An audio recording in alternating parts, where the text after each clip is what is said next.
Top of the 5th inning. Oregon State leads it 5-2. It is still Christian Curtis out there on the mound for ASU. The pitch count is up there. We'll see what he can do to try and get through this 5th inning and keep Oregon State off the scoreboard, but it has not been his fault. The 4 errors have been costly, particularly in that 4th inning, Ryan, with 4 unearned charged to Curtis. Yeah, and we can't say it's not all his fault. He has allowed 2 home runs, but that second home run does not happen if his defense makes a play that should have been made. Yeah, you're absolutely right. It will be Kane to lead it off for the Beavers. Kane has one of 3 hits for Oregon State. He had the solo shot back in the 2nd inning that for a while was the only hit for the visitors. He's also struck out in the game. He drives that one down the left field line, foul.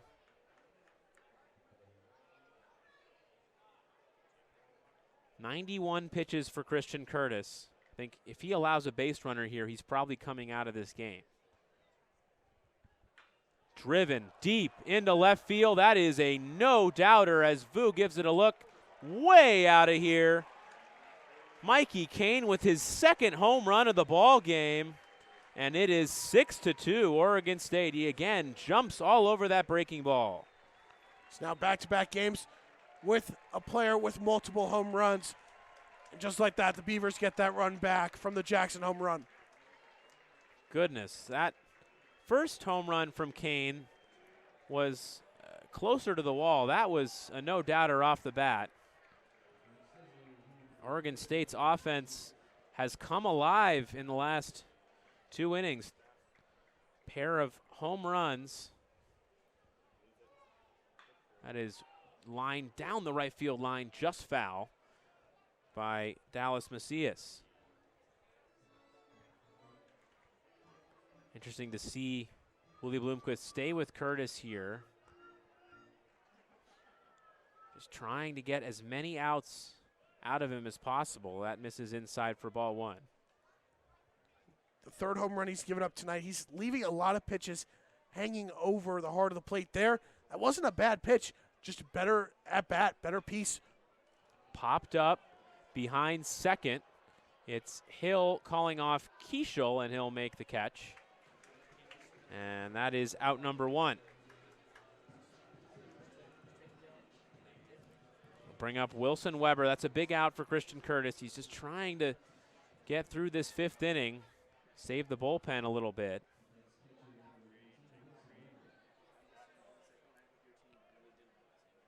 Weber 0 for 2 with 2 groundouts. That second groundout had to be reviewed to determine that he was out. A close play at first with Curtis covering. Weber takes strike 1. A rare 4-1 groundout. Yes. That is extremely rare, but Tobias went for the ground ball, and so he was out of play to try and cover the bag. I think another base runner for Curtis, you'd have to imagine he's going to come out of this game, but Bloomquist just trying to get him through the 5th. 1-1. Outside corner strike with the breaking ball, 1-2. You see, there is action in the bullpen. It was Timmy Manning warming for ASU last inning. I believe it is still Manning up there right now. 1-2. This is high for ball 2. It's interesting. Completely understandable being at 99 pitches. Curtis' velocity started at 95 in the first. That fastball misses at 90 miles an hour. 2-2. Ripped into left. And it is down just fair inside the left field line. Heading for second and making it there is Wilson Weber with a double. He ripped that one down the left field line. The question was just going to be whether it stayed fair, and it did. And now it looks like Bloomquist will come out and end the day for Curtis. But if you saw after Weber rounded first, he slowed down because he thought it was foul. But that hugged the line out and left. A tough ending to the start for Christian Curtis after a promising beginning. just kind of unraveled in the fourth after the error by Hill. He will come out of this game here in the fifth with 6 runs on the board for Oregon State, 2 earned runs allowed for Christian Curtis. We will take a break and come back with a new pitcher for the Sun Devils. Oregon State leads at 6-2. You're watching Pac-12 Insider.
Top of the fifth inning.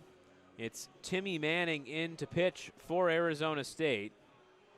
Manning, the junior out of Pompano Beach, Florida, was originally a starter for Arizona State this year, but he's been used out of the bullpen since the early part of the year. 7 starts on the season, 8.38 ERA, 34 strikeouts to 13 walks in 20 2/3 innings. And for a period in mid-March and early April, he was excellent, but his last 2 outings has really struggled. Yeah, and he's kind of been worked as that midweek starter, where ASU will go have one guy maybe pitch maybe 2 or 3 innings, and then it's just a glorified bullpen day, getting in guys that don't get a lot of innings out there. But Timmy Manning, in a big situation here, has to keep the deficit where it is. Can't allow any more momentum, especially with the offense having Dernetti and the top of the order with Bazana coming up. Yeah, he has to try and shake off that performance against Arizona on Wednesday. He went just 1 inning and allowed 6 runs after being really excellent previously. So we'll see what he can do here to try and bounce back. The Beavers threatening with more runs. They lead it 6-2. They got 4 runs across in the fourth. A RBI double from McDowell and a 2-run homer from Mason Guara. Kyle Dernetti at the plate. 1 out in the inning. Runner at second. Manning's first pitch fastball is in there for strike 1 on the inside at 93 miles an hour. This is a different look. You're going from a righty to a lefty. Matchup here has that arm slot angle for Manning to attack the outside. Breaking ball misses way inside. A good job from Balholm to keep that in front again. He's done a great job behind the plate. As you mentioned, it's hard to fill in for Ryan Campos, but Balholm, particularly defensively, has done his job. Swing and a miss. Out in front there was Dernetti for strike 2. This would be a huge strikeout if he's able to finish the job here. Get that second out with leaving the runner who's in scoring position. 1-2. Line down the right field line. Foul. That was headed for trouble, but it does go foul. That's a break for Timmy Manning. Still 1-2 to Dernetti. Dernetti has reached on an error and walked in this game. Breaking ball just misses outside. Weber is the runner at second. He doubled and got Christian Curtis out of the game. 2-2. Breaking ball drops in there for strike 3. Beautiful pitch from Timmy Manning, and he does indeed get that crucial strikeout for out number 2. It's a big out. Now focus on the hitter here. Runner on second, 2 outs, going against one of the best hitters on this team. Have to throw strikes. Keep it low in the zone. Do not leave anything hanging. If you can get ground ball here, that'll get you out of the inning. Hosanna, 2 walks and a fielder's choice. Swings and misses through that one for strike 1. 94-mile-an-hour fastball from Manning. 2 pitchers that have pitched today for Arizona State, both with high-velocity fastballs. Lefty-on-lefty matchup here. The 0-1. Fouled. How to play off to the left. It's now 0-2. Manning doing a good job of getting in front of hitters since he came in. Now he has an opportunity to go for a chase. Try to change the eye levels. Tacking lower in the zone. Maybe try to go something outside and up. Change the eye levels. Pitch misses outside for ball 1 at 93 miles an hour.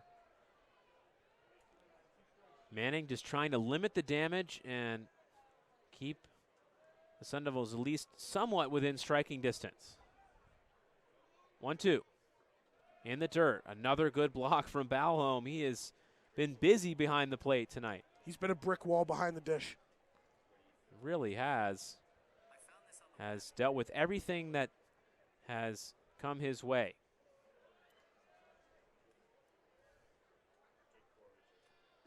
Pitch is in there for strike 3.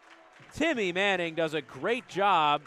Back-to-back strikeouts to get his team out of the 5th inning.